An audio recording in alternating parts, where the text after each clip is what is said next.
İlk sualı özüm vermək istəyirəm. Bəli. Ondan sonra əl qaldırın və əl gördüyüm əllərlə mən zoom əli demək istəyirəm. O işarə zoom funksiyası var. E, Oradan baxın lütfən əlinizi qaldırın. Mənim sualım, hörmətli professor, sizin işlətdiyiniz kosmopolit insanlar ki dediniz o dövrdə e, Cumhuriyyət qurucularımız arasında və siyasi xadimlər arasında e, burada nə qədər doğrudur? Onlar gerçəkdən mi vətən onlar üçün fərq etmirdi? Onlar elə sadə yəni buna bir açıqlama istəyirəm. İkinci sualım isə bəlkə də bunlarda bir-biri ilə bağlılıq ola bilər. Odur ki, Vladimir İliç Lenin demişti ki, e, dünən tez idi, Bəli. yarın gec ola bilər, zaman bugündür. İndi Bəli. 28 mayda, 28 may 1918 olmasaydı, belə bir tarixi şərait, belə bir fürsət bir də ola bilərdimi? Sizin tarix instrumentinizlə bilmək istəyirəm bunu. E, Təşəkkür edirəm açıqlamanız üçün. Buyurun.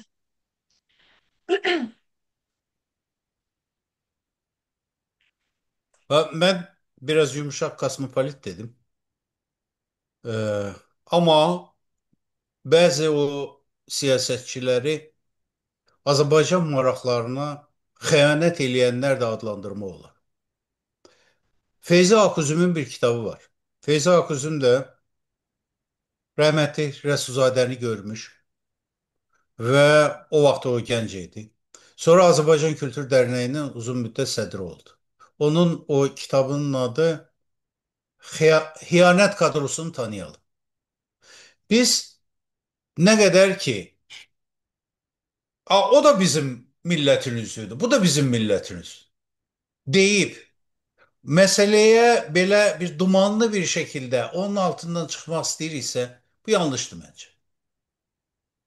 Heç kəs onların bizim millətin üzvü olmasının əleyhinə deyil. Onu çıxardası deyilik ki. Ölüb gediblər. O bizdən Bəli. asılı değil ki, bizim iradəmizdən asılı değil ki. Ha. Və adınla demək lazım. Vətən hissi var idi mi? Vətən hissi insanlarda fərqli şəkildə özünü göstərə bilər. Millət hissi fərqli şəkildə özünü göstərə bilər.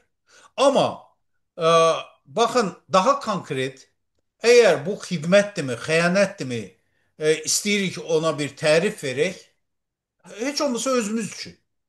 O zaman biz o değerlerden getməliyik məsələnin üstüne. Milletin ali değeri nedir? Bir, bağımsızlıktır bence.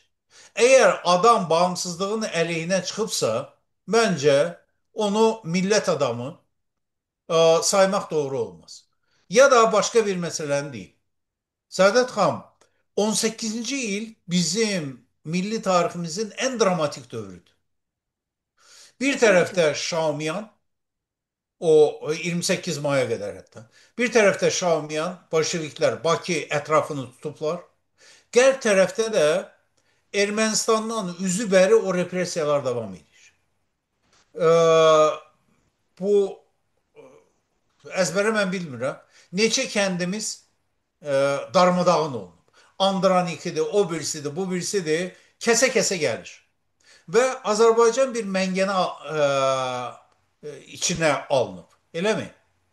Və Osmanlı'ya müracaat edirlər. Adam deyir ki Osmanlı'ya bu yardım için müracaat etme xəyanətdir.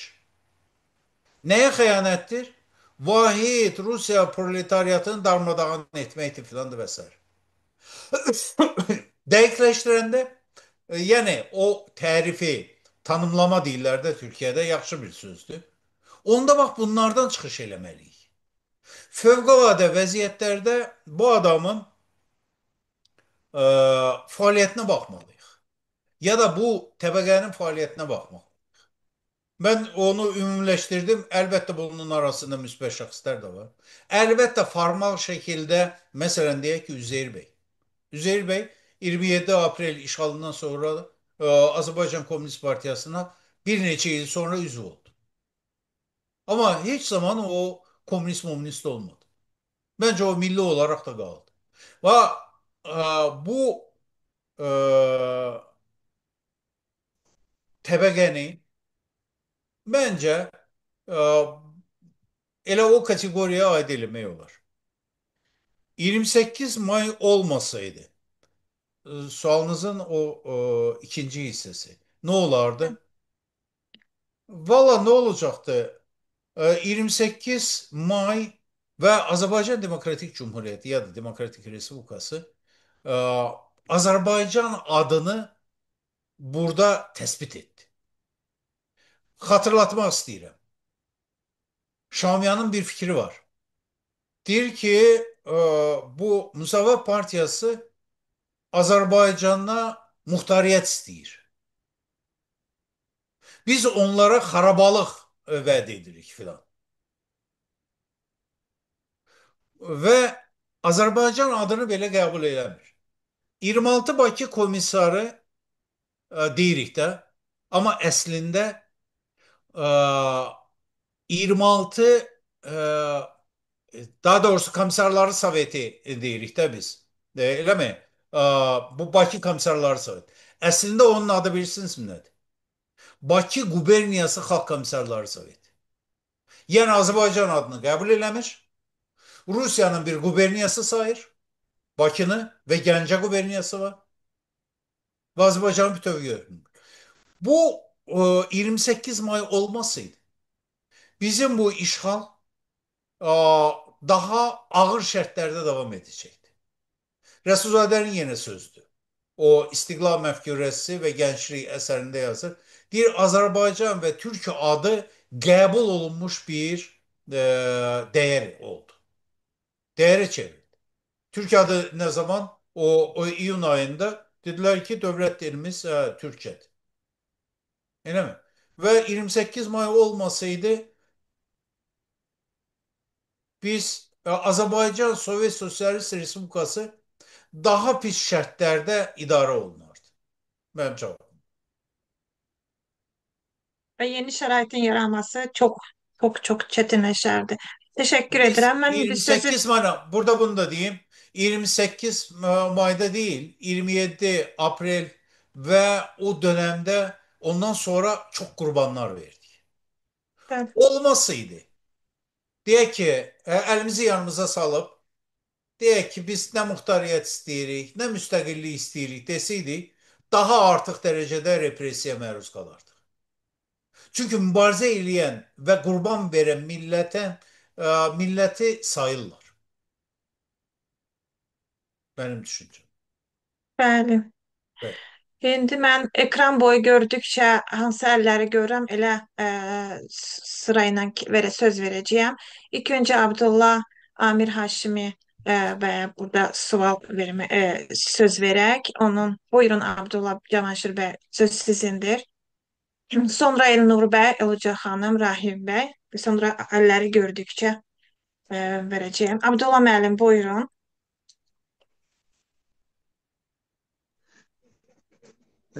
Salam, salam, Sayın Səadət xanım, salam otağımızın əziz qonağı, Profesor Nəsib bəy, əziz dostumuz və otağımızın bütün qonaqlarını ürəkdən salamlayıram və 28 May bayramını ürəkdən təbrik edirəm. Minnətdaram ki, belə bir gözəl Zoom konferansını təşkil etmişsiniz. Bu Aydınlar Cəmiyyəti tərəfindən və hər təşkilinə zəhmət olan təşəkkür edirəm. Sayın Nəsib bəylə çoxdan biz yaxından tanışıq, fikirlərimizlə, dostluğumuz və birgə mübarizə aparmışıq və çox müştərək nöqtələrimiz var. Bir soydaş təkin, hər tərəf bir cəbhədəyik, lakin bəzi məqamlar olubdur ki, biz mübahisələrimiz də olub, o mübahisələr xeyirli olub və indi bu gün də Sayın Nəsib bəylə bir yerdə olduğumuz göstərir ki, biz Güney-Quzey, haman bütöv Azərbaycan məfkurəsini daşıyan insanlarıq. Rütbəmizdən, harda yaşamağımızdan asılı olmayaraq Nəsir bəy həmişə çox gözəl fikirlər, bir alim olaraq həmişə ortaya qoyub, gözəl əsərlər yazıb. Eyni zamanda müsavatçılığı olduğu bir təəssüb də onun müsavatlığına həmişə biz əsərlərində görmüşük. Amma bu günlərin biraz fərqli gördüm mən. O tənqidi cəhətlərini deyir, hətta Ulu Öndər Məmməd Əmin Rəsulzadədən də tənqid edirlər, ya Elçi bəydən də, rəhmətli Elçi bəydən də tənqid edir, yaxud əslən yolumuza tənqidi baxışı. Elə oradan başlayaraq mən də istərdim, birinci Nəsir bəyin çox dəyərli fikirlərinə təbrik edəm, çox dolğun bir çıxış etdilər və bu məsələnin qaranlıq yerlərinə işarə etdilər. Lakin o özləri təkid edədilər tənqid məsələsinə. Mən istərdim deyəm ki, Sayın Nəsir bəy, Məmməd Əmin Rəsulzadə və onun o dövrdə silahdaşları yəqin ki, deyəndə ki, belə müstəqillik bəyannaməsi yazdılar və oturdular Tiflisdə və orada iradə ortaya qoydular və bizim elə oldu ki, Gürcülər bizə dedilər ki, indi durun gedin Azərbaycanı idarə eləyində. Yəni, belə fikir, əlbəttə mən bilirəm ki, sizin məqsədiniz bu belə deyildir, amma başqaları belə düşünsə ki, xəlqüssaə bir Azərbaycan Xalq Cumhuriyyəti yarandı, göydən düşdü və sonra tarixin özü yaşatdı. Yəni, belə bir an yox. Səhv buradadır ki, o Fətəli xan Xoyevskilərin, Topçubaşovları, Məmməd Əmin Rəsulzadənin geçmişdəki apardığı mübarizələr, xüsusən məşrutə hərəkatı, Səttarxan hərəkatından aldığı dərsləri, onları izlədikləri, Molla Nəsrəddin jurnalının izlədikləri, onlara aid olan mətbuatı bütün öyrətdikləri və özləri gedib gözlərindən orada vuruşma, savaşma, mücadiləyə qoşulmalarını nəzərdə almasaq, onları araşdırmasaq, onlardan aldığı təcrübələri, yəni o dövrdə Qacar imperiyasının sahələrində, onu tənqidi sahələrində iştirak etməsəydilər, heç və o gəlib istiqlal məfkurəsinə çata bilməzdilər. Və bu bizim səhvimiz ondan ibarətdir ki, məsələni heç bir güneydə gedən mübarizəyə bağlamırıq, əsaslarını ona bağlamırıq və gəlirik, fikirləşirik ki, quzeydə bizim istiqlaliyyəti bəyannamə ilə ortaya qoyduq və o da yarandı, o da bolşeviklərin vasitəsilə nə oldu, aradan getdi. Belə olmayıbdır. Məşrutənin özünün hərəkatında, xüsusən Səttarxan hərəkatının içərisində və xüsusən 9 aylığın ərzində, 9 aylıq Təbriz mücadeləsində dəfələrlə o əncümən qeybinin vasitəsilə ki, elə şu Qafqazlı qardaşlarımız da orada iştirak edirlər, dəfələrcə Azərbaycanın ayrılmasını Qacar imperiyasından şərt qoyurlar. Deyirlər ki, Məmməd Əli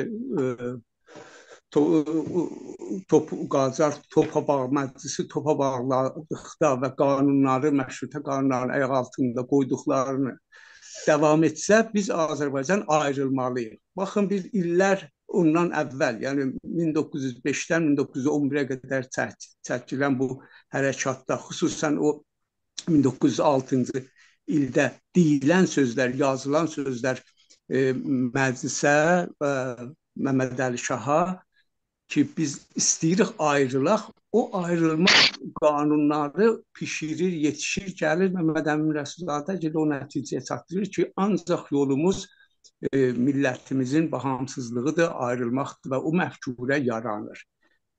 Düzdür, Sayın Nəsir bəy işarə elədilər ki, vaxt gəlir ki, muxtariyyət istəyirlər, vaxt gəlir ki, müsəlmanlara hüquq istəyirlər, Qafqazda və s. Bəli, o müstəqilliyə çatmaq özü bir proseydir və o prosesdə də indi Məmməd Əmin Rəsulzadənin özünün də məfkurəsinin əsas payaları ictimai ammiyun payalarına söykənir. Belə müsavatçılığın özünün qanunlarında, iqtisadi idarə etmə qanunlarının hamısında biz o fikri görürük. O fikirdə Rusiya sosial-demokratlarından alınmamışdı. Əsasən Avropa sosial-demokratlarından, Avropa Parisdə baş verən 1789 1767 Paris İnqilabında tarixin səhv dedim. 89. 1789-cu ildə bəli. Və Paris Kommunundan alınan dərslərin nəticələri ilə bizim Heydər Xan Əmioğlu, Məmməd Əmin Rəsulzadələr və başqaları hamısı elə arjenistlər ki, özləri də gürcülər o idədən çox olurdular ta Leninin idələri. Leninin idələri özündə tək Leninin idələri götürsəydik, amma öz müqəddəratını təyin etmə məsələlərin sonra təhrifinə çox yol verdilər. Ancaq Stalin dövründən ya o dövrlərdə daha bu sistem kosmopolitizmləşdi deməli.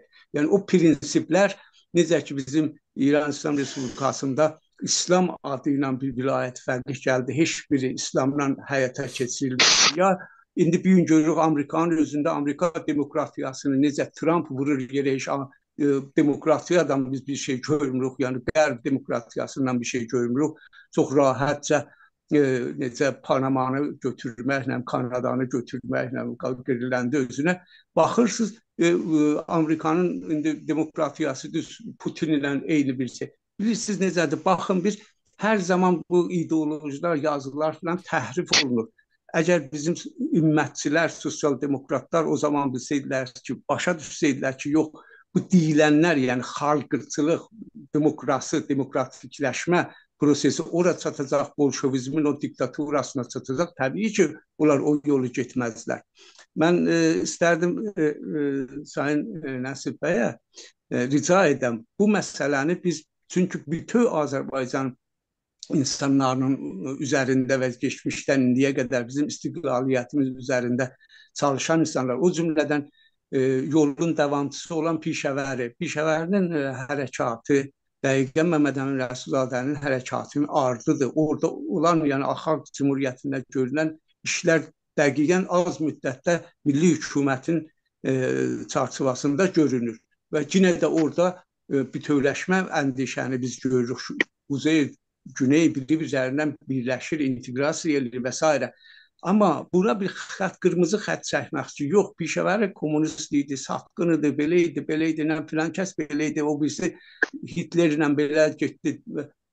Bu bizə heç bir xeyir verməz. Yəni, ideoloji formasında biz bu hərəkatları təhlil eləməyimiz və ona ayrılıq yaratmaq elə bil ki, cəmiyyətimizi təbəqələşdiririk, hərəsini bir təbəqələri birinin üz-üzünə qoyuruq. Onunla da millətləşmə, demokratikləşmə və bütövləşmə prosesinə ziyan vura bilərik.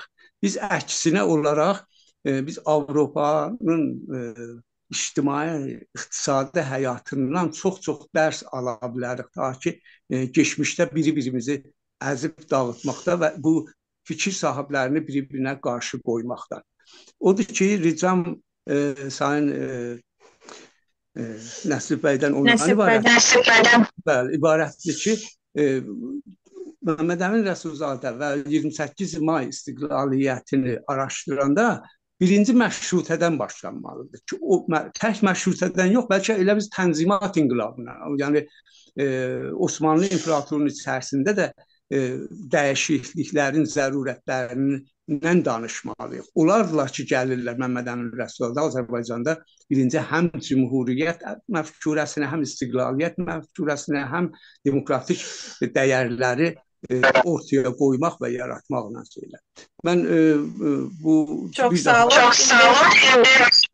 Sayın Nəsib bəyə işlərində uğurlar arz edirəm və ricamı təkrar edirəm ki, ayrılıq düşməsin deyə indi Azərbaycanın da bu birləşməsinə daxilində ehtiyac var, Güney ilə Quzeydə də ehtiyac var.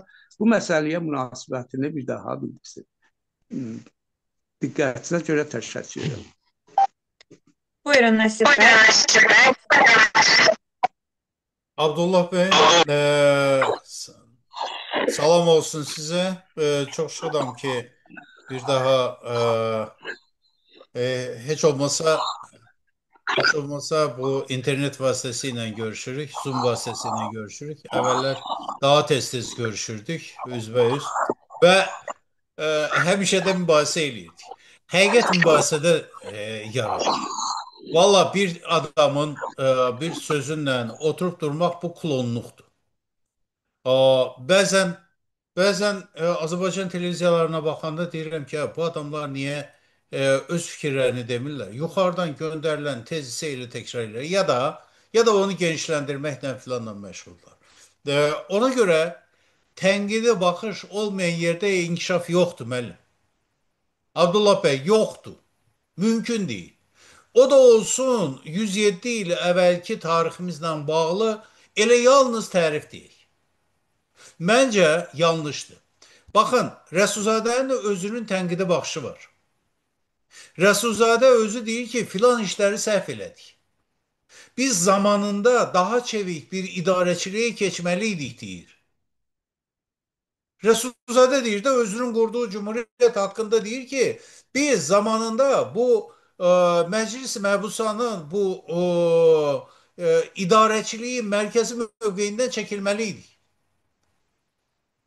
Yani merkezden idarəçiliyə keçməlidir. Çünkü fevkalade vəziyyət bunu tələb edir. Bu tənqidlə bağlı. Tiflislə bağlı doğrusu yaxşı başa düşmədim. Tiflisdə Abdullah bəy mən bir şey xatırladım. Əslində mən bunu dedim. Aprel ayının 22'si 1918 ildə Zaqafqaziya Federativ Demokratik Respublikası müstəqilliyini elan elədi. Hökumətdə və Seymdə olan Azərbaycan nümayəndələri də o zaman Tiflisdə idilər. Çünki Tiflis Zaqafqaziyanın, yəni Cənubi Qafqazın mərkəzi idi. Və Azərbaycan istiqlalı Tiflisdə elan olundu. Bu bir gerçəklikdir. Ne Bakıda, ne Gəncədə, ne Yevlaxda elan olunmadı. Orada elan oldu. Ne olsun? Fərq eləmir. Və həqiqətən də Gürcü nümayəndələr dedilər ki, daha Zaqafqaziya Federasiyası yoxdur. Buyurun gedin öz paytaxtınızı müəyyən eləyin, hökumətinizi qurun. Bu onların rəsmi müraciətidir. Məşrutə ilə bağlı yenə də mübahisə eləyəcəyik. O çox uzanacaq. Məncə məşrutə hərəkatında Azərbaycan uddu mu, uduzdu mu, bunu hələ müzakirə eləməliyik. Mənim düşüncəmə görə məşrutə hərəkatını Sovet dövründə bayram eləyirdilər Azərbaycanın iştirakında filanda. O bayram eləməyə layiq deyil. Məşrutə hərəkatında Azərbaycan bəlkə də daha çox uduzdu, nəinki qalib gəldi. Qacar hakimiyyətinə elə böyük bir zərbə vuruldu ki, özü də Azərbaycanın əlinə. Azərbaycan vurdu.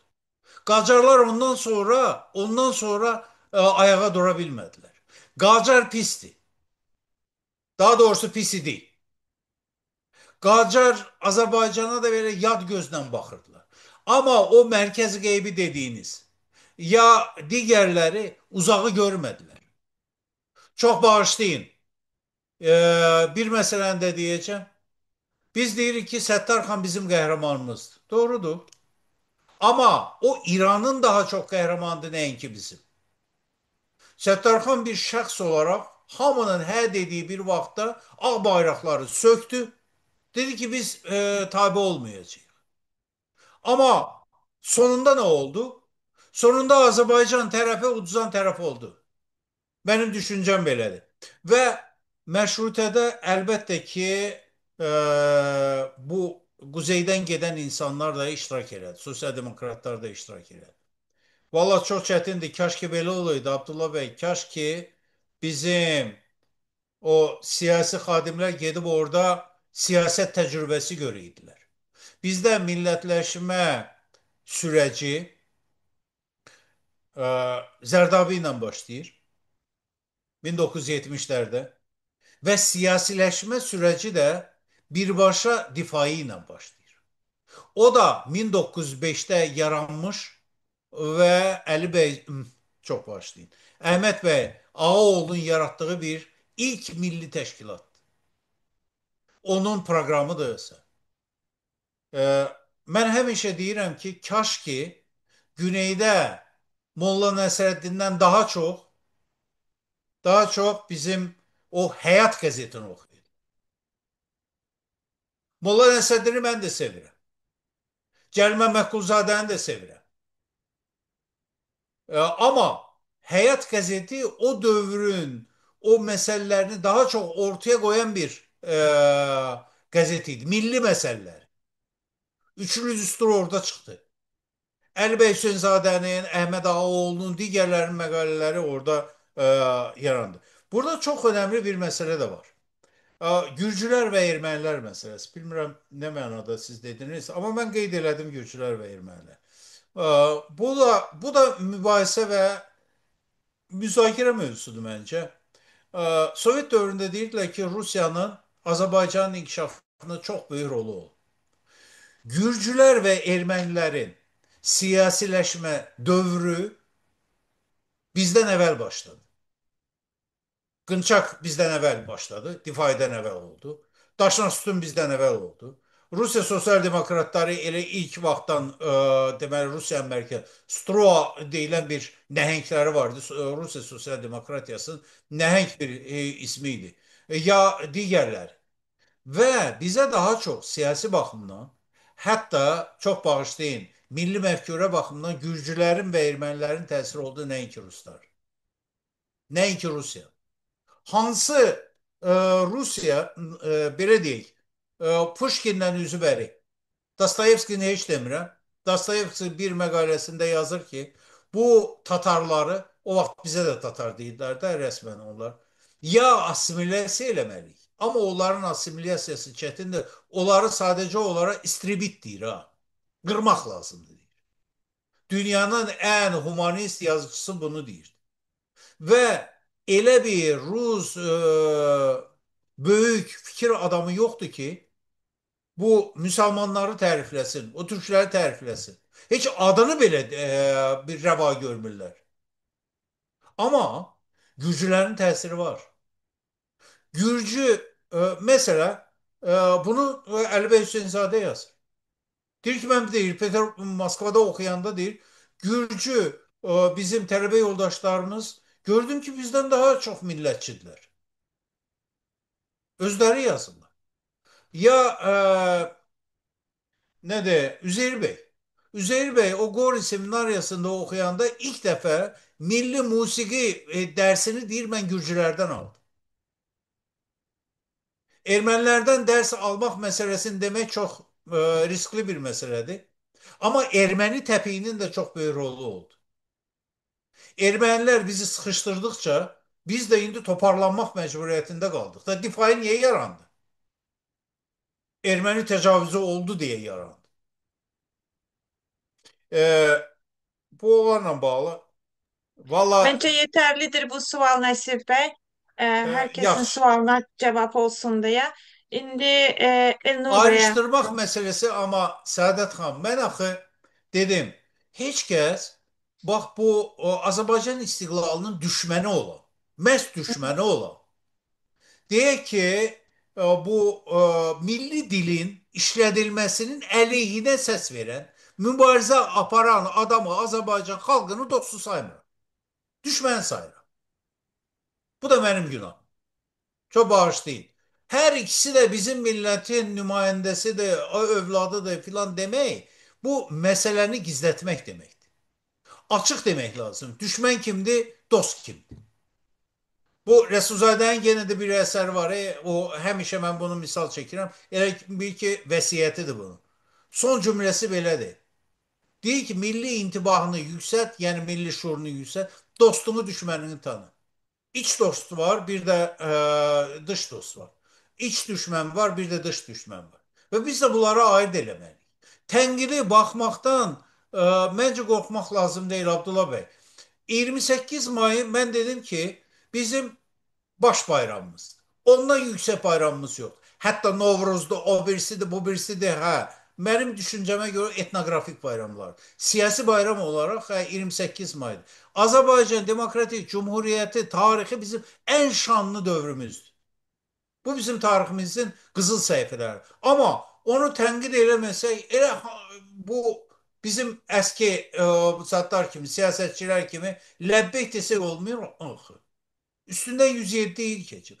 Ve bir daha tekrar olarak diyorum Abdullah Bey bağışlayın. Resulzade özü tenkide yanaşır.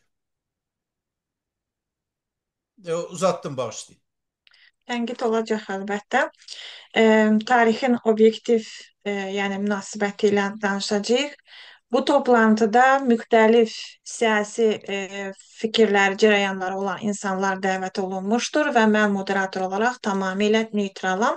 Hər kəsə qapımız açıqdır. İndi isə sual vermək istəyən Elnur Sadıxovdur. Stokholmda yaşayan milli fəalımızdır. Buyurun Elnur bəy. Çox sağ olun Sacid xanım. Mən də Nəsib müəllimi və konferansın iştirakçılarını salamlayıram. Demək, sualım Nəsib bəyədir. Bu 27 aprel o çıxışınızda da toxundunuz Nəsib müəllim siz ki 27 apreli unutturmaq üçün 28 aprel inqilabı deyilən bir şey uydurmuşlar Sovet dövründə.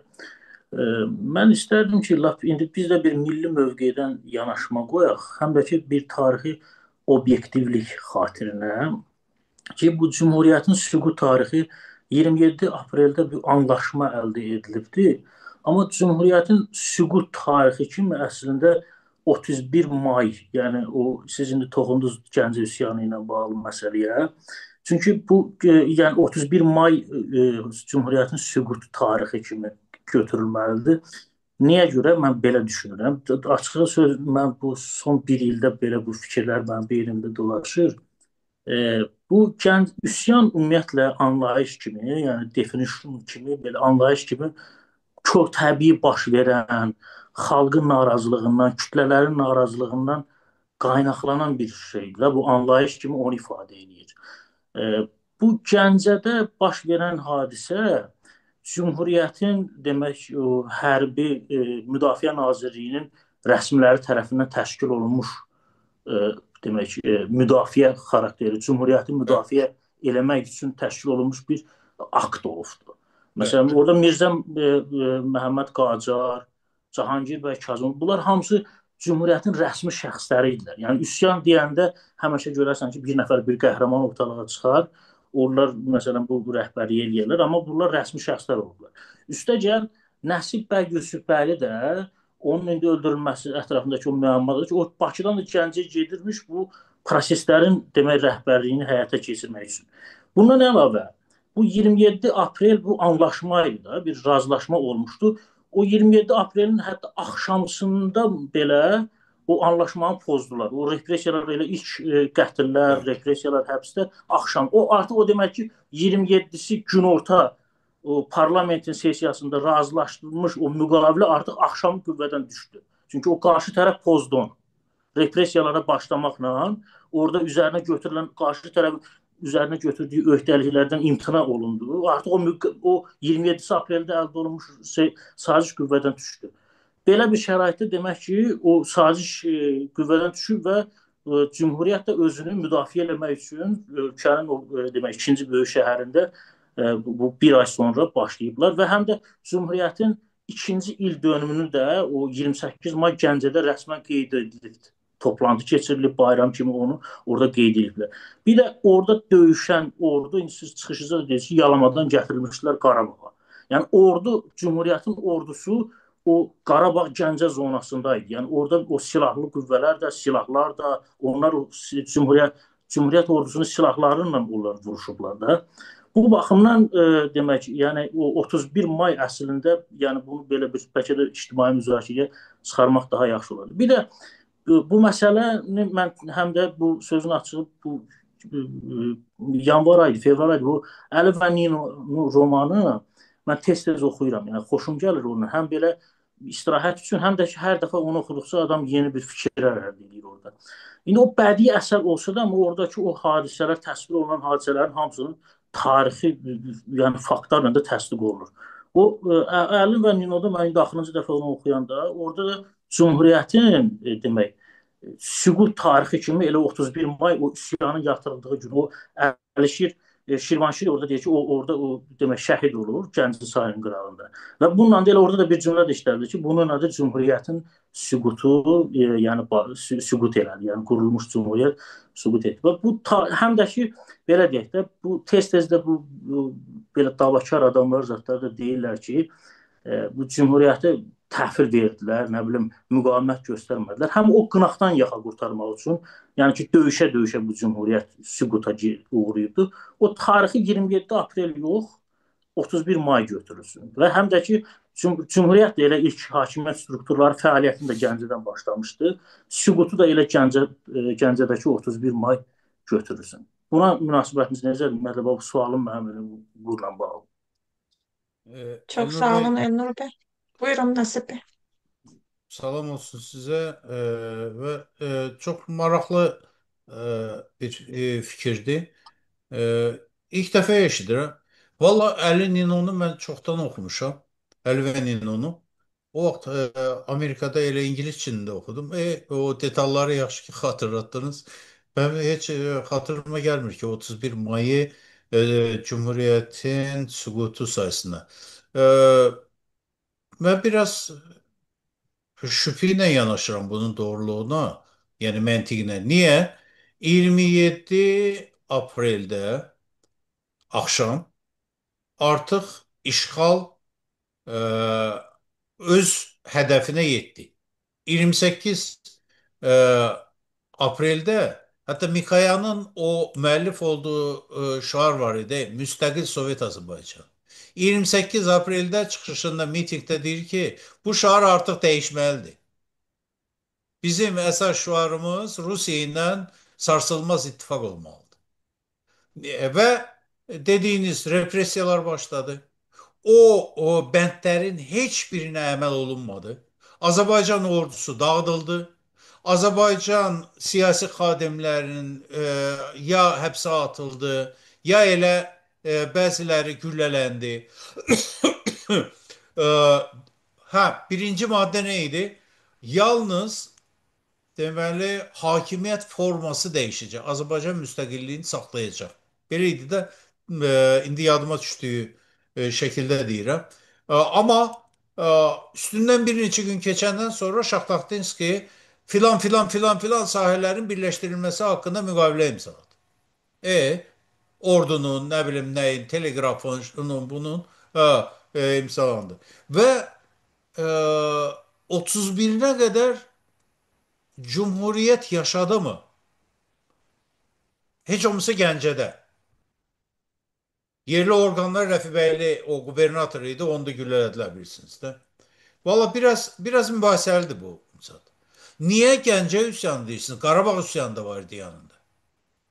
Zaqatala üsyanı var idi. Bu tərəfdə Lənkəranda Camal Paşa üsyanı var idi. Ya digər yerlərdə dediyim kimi 200'e yaxın üsyan oldu. Hər kəs deyə bilər ki, o vaxt məncə süqut gerçəkləşdi. Biraz mübahisəli geldi mənə bu tez. Anladık Nasip Bey. Çok sağ olun. Yılcak Hanım buyurun. Aha, sağ olun Saadət xanım. Nəsim müəllim, təşəkkür edirəm hər tərəfli bu çıxışı üçün. Gerçəkdən də yəni Cümhuriyyət haqqında çox oxumuşduq, amma sizin açıqlamanız tamam başqa qanımıza işlədi. Bir iki sualım var. 11-incisi belədir ki, milli hökumətin devrilməsində İttihatçılar nə qədər rol oynadılar? Bu bir. İkinci, Arif müəllimin Yalanma povestində də o körpülərdən qatarın keçməsi filan, 300 Bəli, əskərin vuruşması, yəni bu geniş şəkildə bəli. detallı göstərilir, filminə də baxmışıq. Mənim üçün bir şey maraqlıdır. Gerçəkdənmi o körpülər partladılsaydı, qatar partladılsaydı, o Xəlil bəyin də içərisində olduğu, siz demişdiniz əvvəlki çıxışınızda ki, iki Xəlil var bizim üçün. Təəssüf ki, o kitabı hələ də tapıb oxuya bilməmişəm. Partladılsaydı qoşun girə bilməyəcəkdi, ruslar girə bilməyəcəkdimi? Yəni mənim üçün bir şey də maraqlıdır. O zaman İran deməyəcəkdi, Güney Azərbaycan tərəfdə Rusiyanın gücü var idi, dənizdən girə bilməzdimi? Bu bir məsələ.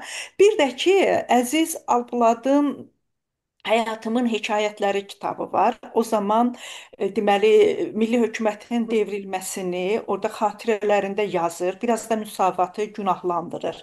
Günahlandırma nədir? Deyir ki, müqavimət göstərmədilər. Bu bir. İkincisi, Evet. Rus əskərləri gəldi, bir ay içərisində Bakının içində möhkəmləndi. Onlar ancaq silah yığırdılar. Sonra bunun da üstü açıldı. Onları da tutdular. O silah yığanları mağazaya yığırdılar. Yəni bu məsələlərə istərdim ki, mümkünsə biraz yəni aydınlıq gətirəsiz. Belə, sağ olun. Siz sağ olun. İttihatçılar meselesi e, ortak Türk tarihinin en facialı hadiselerinden birisidir bence. Yani iştirak. Bu e, işgalda iştirak meselesi. Buna indi o Türk düşmanları siyasi renk verirler, ümumileştirirler. Hatta Atatürk'ü katırlar bura. Ki özü istedi ki mesela Ruslar gelsin bura. Ama bilinen bir şeydi. Bu da çok maraklı bir sattı. Tırnak arası maraklı elbette. Təhrifti. Atatürk'ün mektubu işgaldan sonra gelir Moskva'ya çıkar. Nece o devleti. Ama İttihatçılar həqiqətən iştirak elədilər. Rusya o biraz evvel o Sultan Galiyevi falan deyirdim ha. Rusya özünün o Oktyabr Zafer yürüyüşünü elə deyirdilər də. Oktyabr Zafer yürüyüşünü bu e, yaxın Orta Şərqə doğru davam elətdirmək istəyirdi. Anadolu'da. Anadolu'da anti-imperialist bir hərəkət var idi. Milli Mücadilə Hərəkət. Deyək ki, e, bu Əfqanistanda elə bir hərəkət vardı və ora sirayət edib onu öz təsiri altına almaq istəyirdi. O cümleden eski hakimiyetten devrilmiş ama bu belə deyək, siyasi faaliyetten el çekmemiş o cümleden Enver Paşa. Enver Paşa'nın hikayesi çok garip, maraqlı bir hikaye. Moskva'ya necə getdi, necə Lenin'le görüştü, Stalin'le ne danıştı. Ondan sonra onlardan necə üz döndərdi. Gördü ki bunlar bu Anadolu'daki milli mücadeleye yardım yok. Müslümanları ezmek yani Çar'ın dövründen gelen o siyasetin devamçılardı. Ve ondan sonra bilinen bir şeydi. Türkistan'a gelir orada da helak olur. Bak bu onun emisinin Halil Paşa'nın bir kitabı var. O kitap bende var. Bitmeyen Savaş. Təhrifler de var orada. Mesela o adam iddia ediyor ki Azerbaycan hükümeti Rusya ile Bolşevik Rusyasından dil tapmağa cəhd etmedi. Yanlıştı. Hatta yalandı. Azerbaycan hükümeti yalvarırdı ki gelin birbirimizin müstakilliğini tanıyak. Ne istiyorsunuz verek de size. Neft istiyorsunuz, nefti de verek. Çünkü neft yığılıp kalmıştı ve denize tökürdüler. Bu tarih kitaplarında da yazılı. Azerbaycan hükümeti niye istemesin ki? Bak bu özünün taleyi, bu adamın taleyi çok maraklıdır. O işgalda iştirak elədiği bir meseledir. Gedir Trabzon'a. Trabzon'a deməli Atatürk'ten bir mektup gelir valiye. Bu adamı reddeleyin burada. Xəlli. İttihatçılar yer axtarırlar faaliyet göstermek için. Milli mücadeleye koşulmak istəyirlər. Atatürk de onları rəqib yox. Uduzmuş kumarbaz bilir. Qovur hamısını. O cümleden Enver'in ora getmək və hərəkatda iştirak etmək. Və o son dövr, əvvəlki dövrü mən demirəm. Son dövrü onların o çılğın hərəkətləri, o Tələtin, Camalın, Enver'in dedik. Hərəkətlərini Atatürk də qəbul eləmir, milli mücadilənin başqa liderləri də qəbul eləmirlər və məncə doğru eləyirlər. E, Arif Əliyevin kitabını mən də oxumuşam və sevirəm o kitabı. Sənətli o filminə də mən baxmışam. E, O müqavimət 40 minlik bir ordu tarafından olsaydı, bu bilirsiniz mi, hakikaten bizim faciamızdı. Ve Erməninin xəyanətidir. İndi bəzi adamlarla, dostlarımla mən söhbət eləyəndə deyirəm ki, Azərbaycanın milli marağı bu Ermənistanla sülh müqaviləsini təcili şəkildə imzalamaqdan keçir. Adam qəbul eləmir. Bax, bugün elə mübahisəsini eləmişik onu. Din necə, yəni sən deyirsən onunla sülhə gedək neyin? Və həmişə bizi arxadan bıçaqlayıblar. Arkadan zərbə vurublar. Və 1920-ci ildəki o bizim istiqlal dramımız, bu ifadə də məncə Şəfi bəy Rüstəmbəyliyə aiddir. İstiqlal dramımızın gerçəkləşməsində ermənilərin çox e, mənfi mənada həssas rolu olub. Yəni təliyə saldılar. Bizim yeni ayağa durmaq istəyən siyasi demokratiyanın o sadəlövhlüyündən istifadə elədilər. O, çox maraqlı bir faktdır. Söhbət çəkir, çox bağışlayın. Sual vermək istəyənlər də çoxdur. Antanta deyəndə İngiltərə nümayəndələri deyir ki, bu ermənilərlə çox da uğraşmayın. Təhlükə şimaldan gəlir. Elə bir notası var hətta. Azərbaycan tərəfi demirəmmi, bir ay kriz yaşadı, siyasi kriz yaşadı. Baş nazir yox və digər dövlət qurumları da belə pis vəziyyətdə. Ona görə hətta belə deyək, lazımi müqavimət göstərilə bilmədi. Arxivləri belə aparamadılar ya. Arxivlər belə, o bankdır, filandır, digər şeylər. Arxiv belə rusların əlinə keçdi. Gürcülər təcrübəli idilər, çünki bizim başımıza gələn o faciədən nəticə çıxartdılar. Arxivə apardılar Parisə. Gürcü hökumətinin Dərsdən. arxivi Parisdə idi. Bilmirəm sonra gətirdilər, gətirmədilər, amma ora apardılar. Bankı köçürdülər ora. Amma biz yaxalandıq belə, hazırlıqsız yaxalandıq. O Bəli, səbəblərdən birisi də deyirəm ki, çox arxain idilər. Belə şey ola bilməz. Oldu. bəli. Sağ olun Nəsib bəy. Rahim bəy, buyurun. Əvvəla təşəkkür edirəm. Nəsib müəllim, çox yüksək səviyyədə bu gün maarifləndik. Yəni Sağ doğrudan da olun. doğrudan Sağ da olun. həm ayrı-ayrı tarixçilərin e, ayrı baxışlarını adam duyanda, görəndə və tamam başqa cür baxış bucağını görəndə maariflənir. Yəni doğrudan da bu çox, yəni Solmaz xanımın da, Qulu müəllimin də, yəni Aydın müəllimin də, Allah Aydın balaya və qəni rəhmət eləsin. Yəni Amin. sizin hamınıza Cumhuriyyət tarixini Nəsib müəllimin, Nəsiman bəyin, Allah rəhmət eləsin. Yəni sizin Amin. hamınızın baxış bucaqlarınız doğrudan da fərqlidir və mən bu günləri sizə ona görə bir də təşəkkür edirəm ki, Cumhuriyyətçi babalarımızın hamısını hər zaman deyəndə, yəni biz ayırmadan tək Məmməd Əmin Rəsulzadəni yox, bütün Bəli. cümhuriyyətçi babalarımızı doğrudan da həyatlarından keçmiş, yəni faciələrə səbəb olmuş həyatlarını olan insanların hamısını yada saldıq və bu günləri yada saldıq. Çox ona görə də ayrıca təşəkkür edirəm. Mən Aydın müəllimin əsəri indi mənim gözümün qabağındadır. Rəhməti özü mənə göndərmişdi PDF-də. Çünki mən deməli Rəsulzadənin mühaciriyyət dövrü haqqında biraz işləyirəm indi. Bəli. Yəqin ki, hər halda xəbəriniz var. Allah, bilmirəm, Zahir müəllim desən yaşayır, Zahir Məhərrəmov. Zahir Məhərrəmovun Rəsulzadə haqqında bir filmi vardı, Əzablı Yollarla. Yəqin ki, xəbəriniz var o filmdən. Valla senaristlərdən birisi mənəm. Nə gözəl, nə gözəl. Onu bilmirdim. Çox sevindim. Saadət xanımla biz yeri gəlmişkən mən 2020-ci ildə İsveç televiziyasında Azərbaycan haqqında İsveç və ingilis dilində proqramlar hazırlayırdıq biz.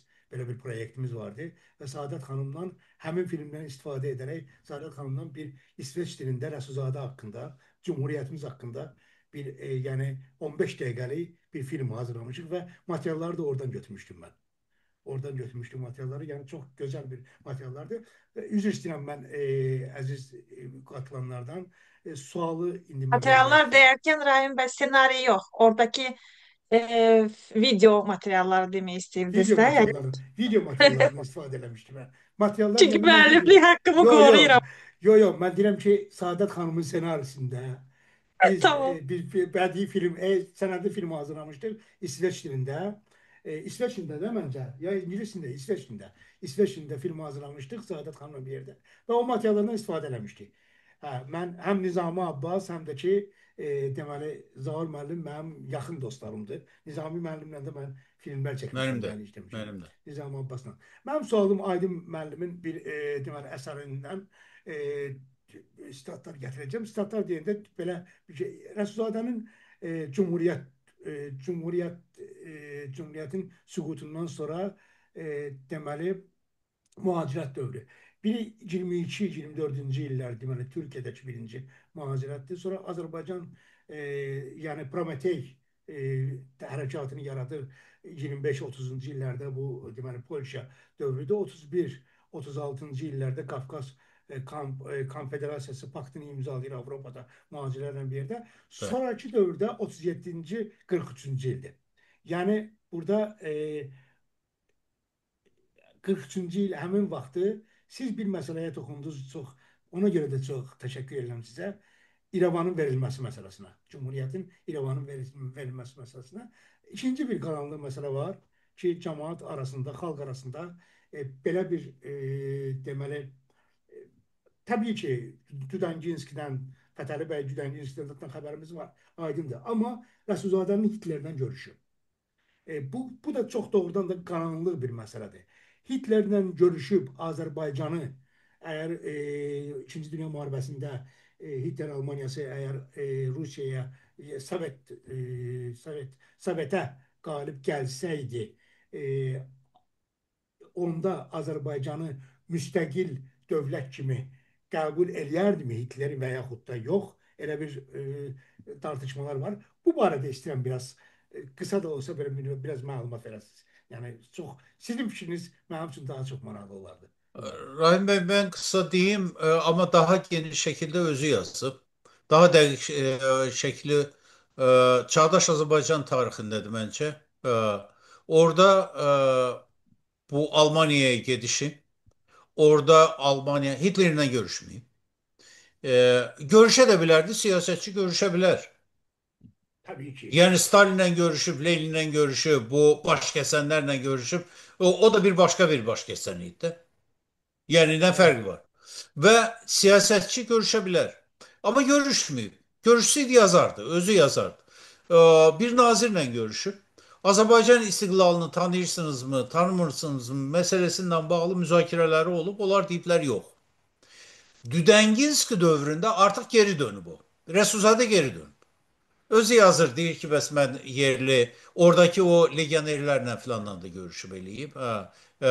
Geri qayıdıb. Qayıdıb deyəndə Türkiyə qayıtmayıb. O vaxt hardaydı? Finlandiya. Bilirsiniz, Finlandiya qayıdır. Bəli. Və bilmirəm sualınızın hansı hissəsini yadımdan çıxartdım. Azərbaycan istiqlalı məsələsini amma Düdənginskinin o bir təşkilatı var idi və Almanlar geri çəkilirdi, o zaman qəbul edir. Yəni biz əgər müharibədə qalib gəlsək, qeyri-Rus cumhuriyyətlərinə, Sovet cumhuriyyətlərinin müstəqilliyini tanıyırıq deyə bir qərar verir. Valla bununla bağlı bir şey dediğim, bu yaxınlarda dedim elə. Bizim üçün Stalinizmdən Hitlerizmin çox böyük fərqi yoxdur. Hətta mənə elə gəlir ki, Stalinizm Azərbaycana daha boyu ziyan vurub. Nəinki Rəsulzadə gedib Hitlerlə görüşüb. Bu qədər yəni səviyyəsiz müqayisə etmək doğru deyil. 100% razıyam. Çox sağ olun, təşəkkür Sizə demirəm ha, Rahim bəy. Mən qətiyyən. Bəzi adamlar elə deyirlər də, gedib Hitlerlə görüşüb. Əcəb eləyib görüşüb. Mənim üçün Stalinlə Hitlerin arasında heç bir fərq yoxdur.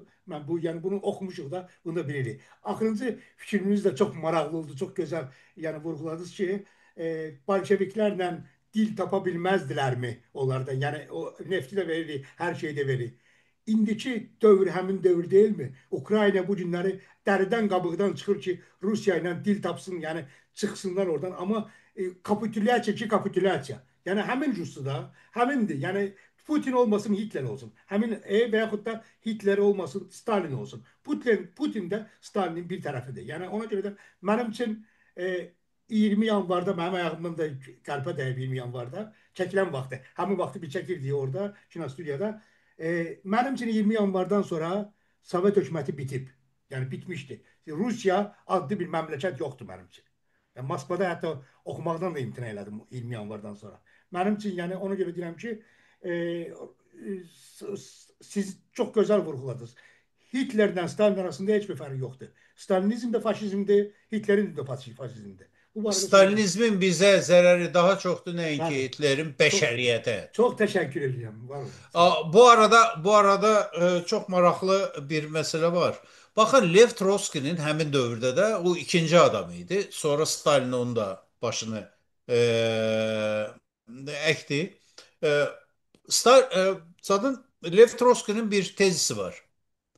E, Permanent inqilab teoriyası. Bu Rusya'nın eski imperialist siyasetinin yeni şekilde devamıdır.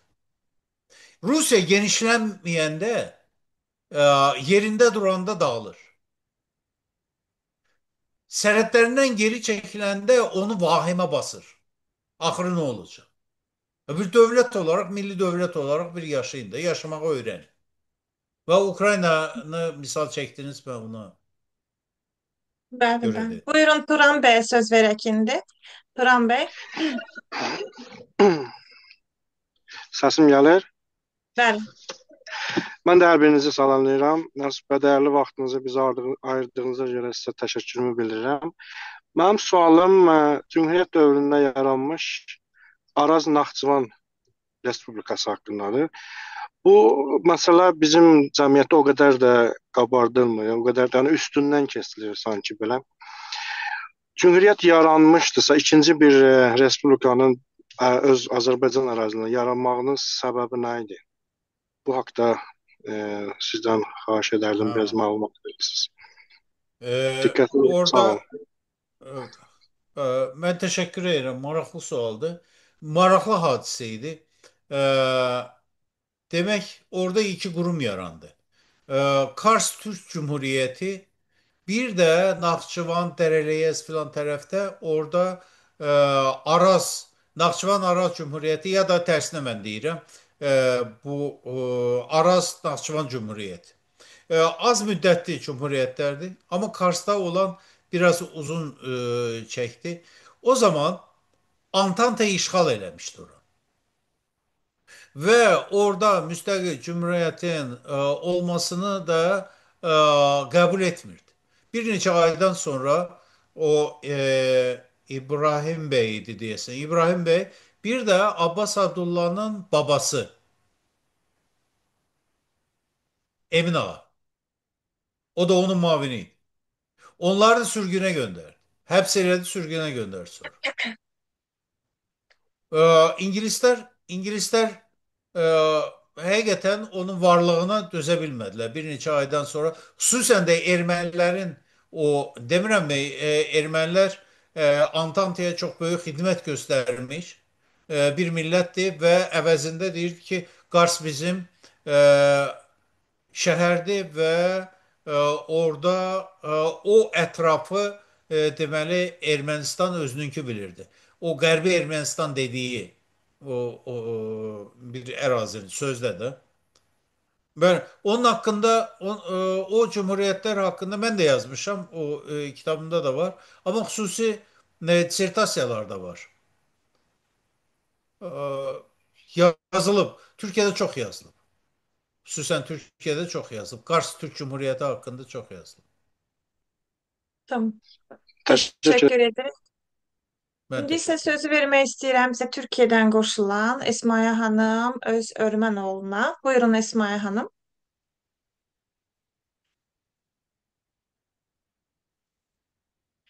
Mikrofonunuzu açın Esmaya xanım.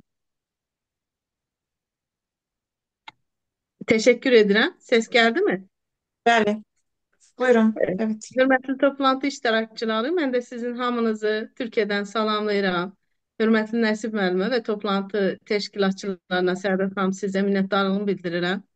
Çok verimli bir toplantı oldu. Çok yani fikirlerimiz aydınlandı, bilgilerimiz yenilendi bile diye. Aslında mən toplantıya katılmak qərarına məruzəçi Nəsib müəllim olduğu için çok da çalıştım ki katılım bura. Ona Teşekkürler. tekrardan teşekkür edirəm. Fikirlerimi bildireceğim. Çok kısa. Yani sual da demək olmaz. Demək istəyirəm ki, yani Azərbaycan Xalq Cümhuriyyəti bizim milli sərvətimizdir. Yani bugünkü qüdrətli Azərbaycan dövlətinin mənbəyidir. Və biz o günkü şərtlərdə dövlət qurmağın necə çətin olduğunu bilirik. Yani eleştirməkdənsə, necə deyərlər, ya da negatif şeyler üzə çıxartmaq ya da yenə deyirəm bunu hə dövlət qurdular kimi qəbul etməmək lazımdır. Çox çətin bir şəraitdə və şərtdə ilk dövləti qurdular, müstəqil dövləti qurdular. Ona görə də yəni biz bu milli sərvətimizi çox gözəl araşdırmalıyıq. Həm bugünkü nəsillərimizə, gənclərimizə, həm də gələcək nəsillərimizə belə ötürməliyik ki, onlar da bu tarixi sərvətin qiymətini bilsinlər. Və bir də demək istəyirəm ki, o Allah Mehmet Emin Resulzade'den ve Cumhuriyetini, Azerbaycan Halk Cumhuriyeti'ni kuran onunla beraber bütün insanlardan razı olsun. Azerbaycan Halk Cumhuriyeti yani bu bizim her zaman gurur mənbəyimizdir. Necə ki bugün qüdrətli Azərbaycan dövləti ilə qürur duyuruqsa, Azərbaycan Xalq Cumhuriyyəti ilə də qürur duyuruq. Sonda ise hamınızı 28 May Respublika Günü münasibətilə təbrik edirəm. Sizləri, bütün Azərbaycan türklərini, Türk dünyasını, bizi sevən bütün dostlarımızı təbrik edirəm. İnşallah qərbi ilə, cənubuyla bütün Azərbaycan dünya durduqca var olsun. Tekrardan hamınıza teşekkür edirəm. Teşekkür ederek biz de size Esmaya Hanım. Nəsib müəllim, buyurun belki siz burada bir açıklama vermək istersiniz. Gurur duyduğumuz yerde eleştirmemiz bir mahsur var mı? Vallahi bundan bağlı ben fikrimi dedim. Bəli. Tarihe bu e, eleştirel yanaşma çok normal bir haldı. Ve bir daha tekrar olarak diyelim 28 Mayın Azərbaycan Xalq Cumhuriyyətinin möhtəşəmliyinə, böyüklüyünə heç də kölgə salmaq demək deyil. Hansısa səhvlər oldu ki, biz istiqlal dramı yaşadıq. Bir daha tekrar olarak deyirəm, bu cumhuriyyəti quranlar, ağıllıları deyirdilər ki, biz özümüz bir tənqidi bir qiymət verək ki, bir də bu səhvlər olmasın. Bir də Esmaya xanım Respublika günü değil ve çok doğru olarak Milli Meclis adını değiştirdi, Bağımsızlık günü elədi. 18 Oktyabr'da bağımsızlığın bərpa günü elədi. Bərpa olunması günü. Valla çok məntiqli bir karardı. Çok beğendim ben. Çünkü illərlə ben bunu ifade eləmiştim. Demiştim ki Türkiye'de Cumhuriyet günü anlaşılır. Sultanlıktan Cumhuriyete geçti de. Biz müstəmləkədən deməli müstəqilliyə keçdik. Ona göre müstakillik bu idarecilik şekli ne olursa olsun yine de o müstakillik üstte durur. Ve doğru kararıydı bence.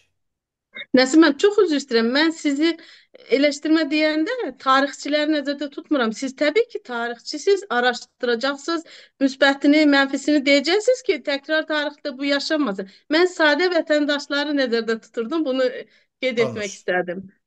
Teşekkür ederim. Teşekkür ederek. Hiç konudan yayınmadan kısa bir Kısaca bir cevap da isteyeceğim. Kısa bir sualım var. Ondan sonra Ali Rıza Bey'e sual vereceğim ve Settar Bey'e.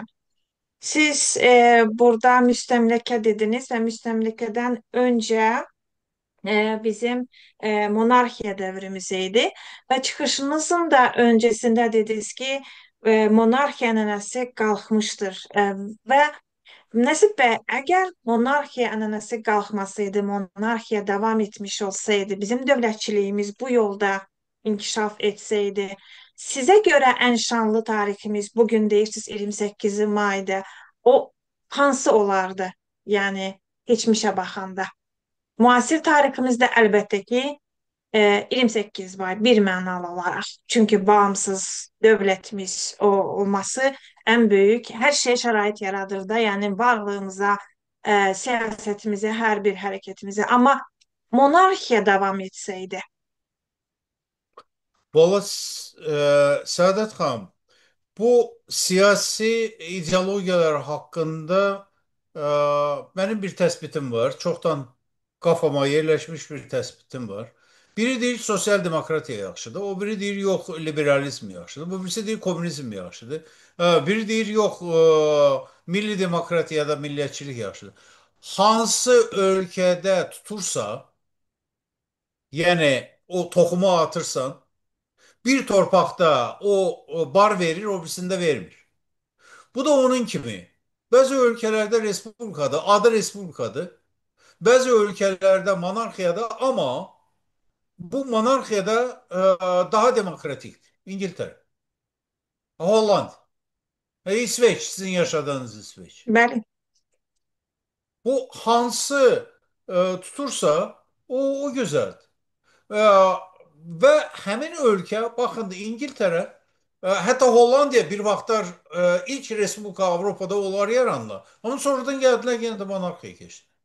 Deməli onun daxili şərtləri var ve orada tutur bu. Önemli olan o değil ki. E, Qurucu ilk yaranan dövlətlərdə hətta qurucu avtoritar rejimlər, qurucu ama, konstruktiv. Rejimler daha keyfiyyətli olur. Nəinki bu sadəlöv demokratik rejimler. Baltik ölkələr. Baltik ölkələri 20 il deməli o müstəqil həyat yaşadılar. İlk dövrdə onlar da bu parlamenti idarəçiliyi idi. Sadəlöv, o fövqəladə vəziyyətlərdə. Bütün qərarlar günlərlə müzakirə olunurdu parlamenda.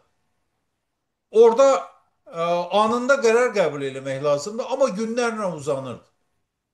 Olmaz ki belə şey. bəli. Bəli. Buyurun Ali Rıza Bey, Ərdəbili.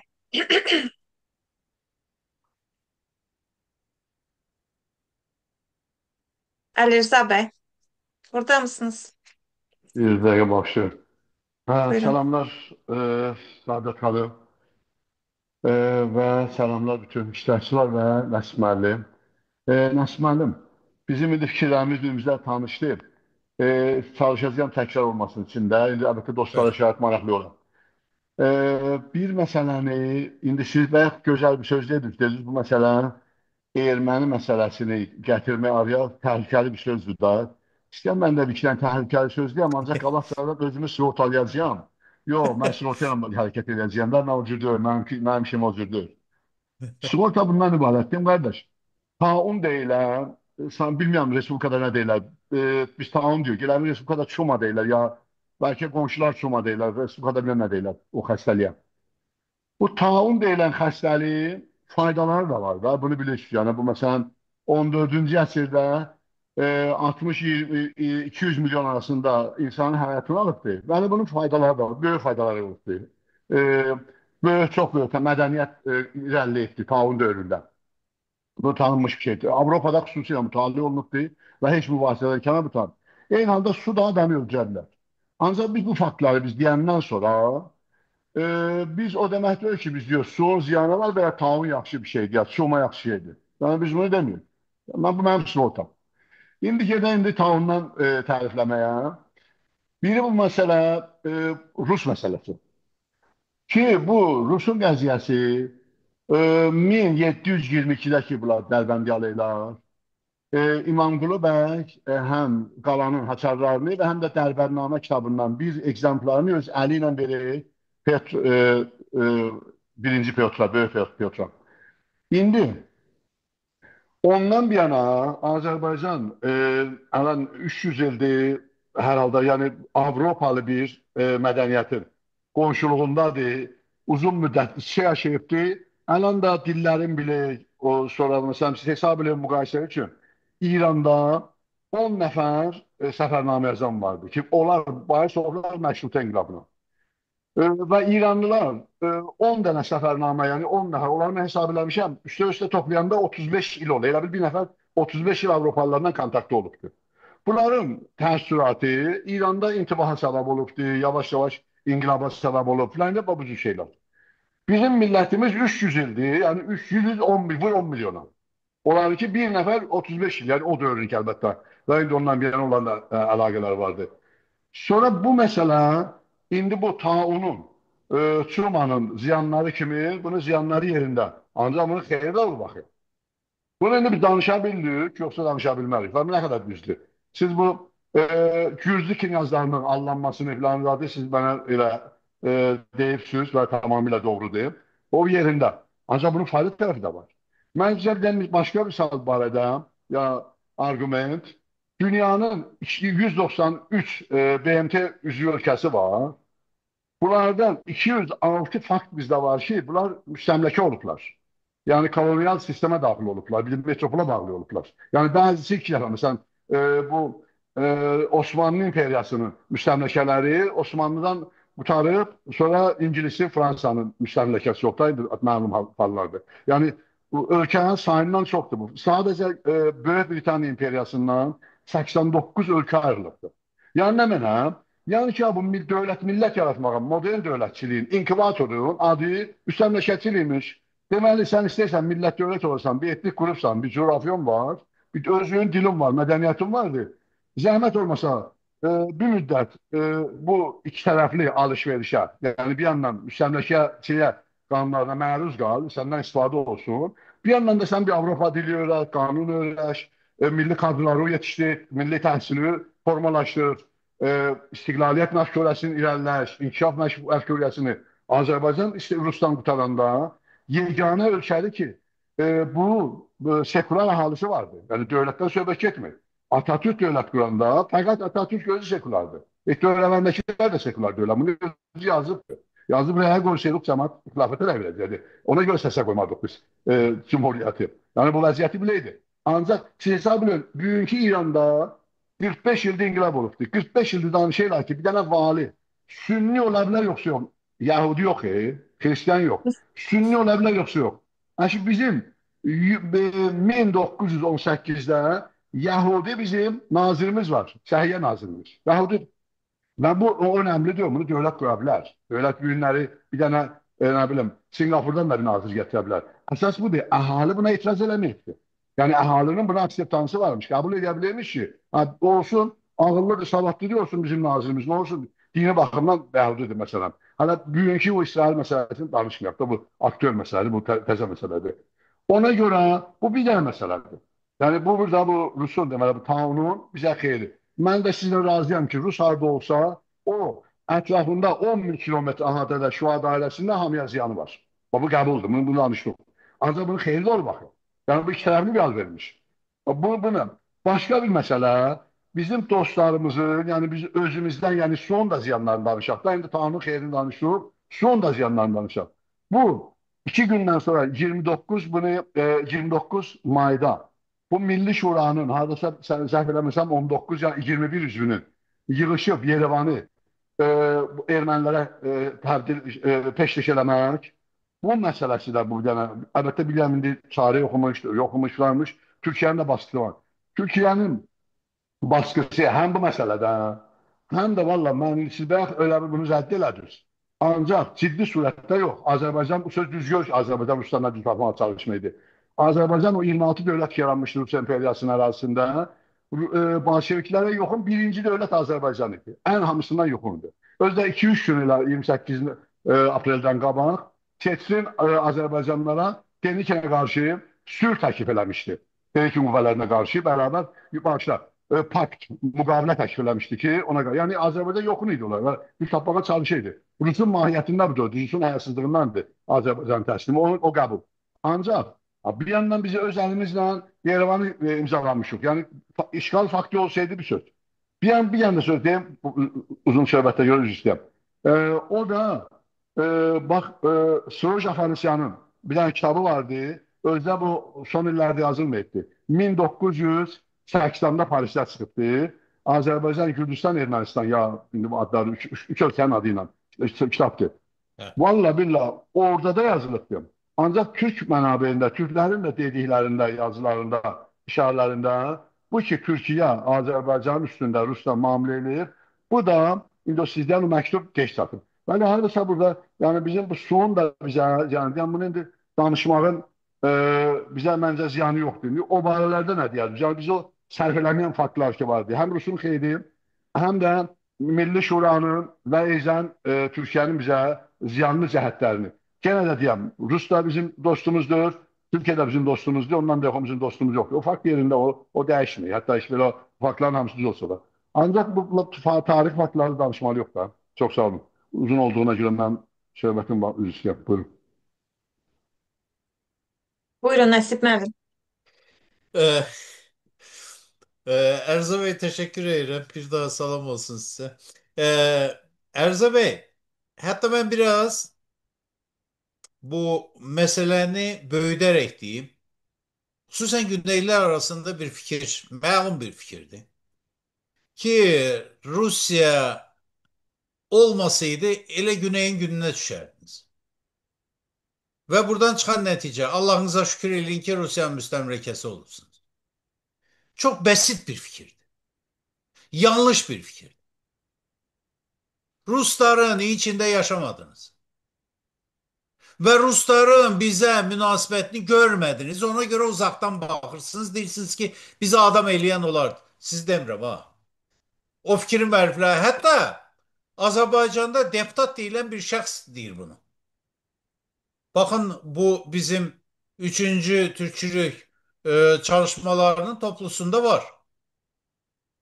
O zaman 28 mayda İstiqlal bəyannaməsini elan edenler axmaq idilər. Elə mi? Səfeh idilər, elə mi? Əgər bizi adam eləyən Rus idiysə, onda biz onun o təsir dairəsindən niyə çıxıydıq? Yanlış fikirdi.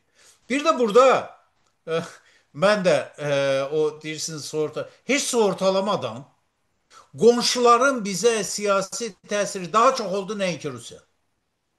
Birinin təpiyi, erməninin təpiyi, xəyanəti, təcavüzü, bir de Gürcünün təsiri, siyasi təsiri. Ben bu cür düşünürəm. Birinci məsələ ilə bağlı. Taunun xeyri meselesi. Ve ben düşünürüm ki Erza Bey, böyük hadiselerin böyük de sebepleri olur. Bir sebeple olmur. Onun mənfisini de demek lazım, müsbətini de demek lazım. Ama mənfini, müsbəti sıralayanda en önemlileri seçirik de ona göre biz kıymet veririk. Yoksa diye ki yazırlar Kafkas İslam Ordusu Azerbaycan'a nefte göre geldi. Evvelen yanlıştı. Yanlıştı. Türk ordusunun nefte ihtiyacı yok idi. Hiç Türkiye'nin o zaman nefte ihtiyacı yok. Bugünkü 21. əsr deyil ki nefte göre gelsin filan. Neft kızıl olsun. Ha. Ve hatta o olsaydı belə, Erza bəy, mən düşünürəm ki, eğer Azerbaycan Türk'ünün fiziki varlığını koruyupsa Kafkas İslam Ordusu müsbət rol oynayıb və bundan çıxış eləmək lazım. Bu Takarjevski ve diğer tarihçilerinin bir belə deyək, yazısı var. Doğrudur. Formal cəhətdən yanaşanda doğrudur. Deyir ki, Kafkas İslam Ordusunun bəzi məmurları kəndlilərdən ərzaq məhsulları alırdı və onun pulunu ödəmirdi. Ola bilər. Olsun. Və çox pisdir ki ödəməyiblər. Ama onun o kurtarıcı rolü bizi fiziki varlığımızı ben bunu şişirtmirəm. Hem şərqdən, hem qərbdən dediğim o məngənə arasına almaq məhz buydu. Ordusu yok.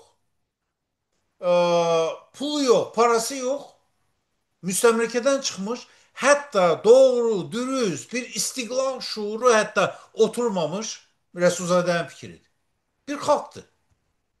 Ve gelip kömək elədi. Biz bundan yanaşmalıyıq. Nəinki deməli bir zabitin aldığı məhsulun parasını ödememeyi. İkinci mesele peşkeş etme. Bu terminin qəti əleyhinəyim. Ərzə Bey, lütfen siz bunu işletmeyin ne olur. Elinde değildi. Bəyəm, İrəvan onun elindeydi peşkeş səyəsi. Heç nə yok idi. Azərbaycan Milli Şurası'nın ixtiyarında heç nə yok. Sıfırdan yarattılar.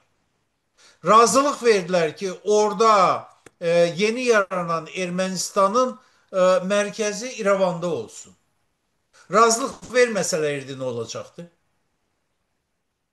Bir yerde onlar da bir yerde bir merkez kurmalıydılar da. Kurdular orada. Bəzən deyirlər ki, əhalinin əksəriyyəti Türkiyədir. Yanlışdır. Statistikalar. Artıq 1918-ci ildə xeyli vaxt idi ermənilərin sayı Türklərin sayından çox idi. Ümumiyyətlə müsəlmanların sayı. Burada çatlar da var da, qeyri Türklər filanlar da var. Amma müsəlman olan. Ha. Ve bu meselenin bir daha deyirəm, Milli Şuranı ve o dövrün o Cumhuriyet qəhrəmanlarını gözden salmaq için istifadə eləyirlər yanlışdır məncə. Və təhrifdir. Ərzə Bey sizdən dostum olarak xahiş edirəm. Bu peşkeş etmeye istifadə eləmeyin ne olur. Tamam. Çok sağ olun. Settar Bey buyurun. Settar Bey Sevegin Stockholm'dan koşulur. Mikrofonu açın Settar Bey. Aha, tapdım. Mikrofonu açmaya çalışırdım. Ben de salamlayıram.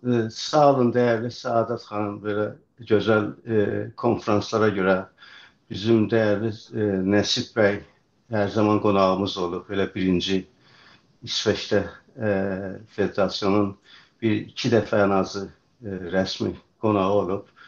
Dəvətimizi her zaman qəbul edib. Mən Nəsib Bəyi də salamlayıram. Deməli, durum belədir Nəsib bəy. Biz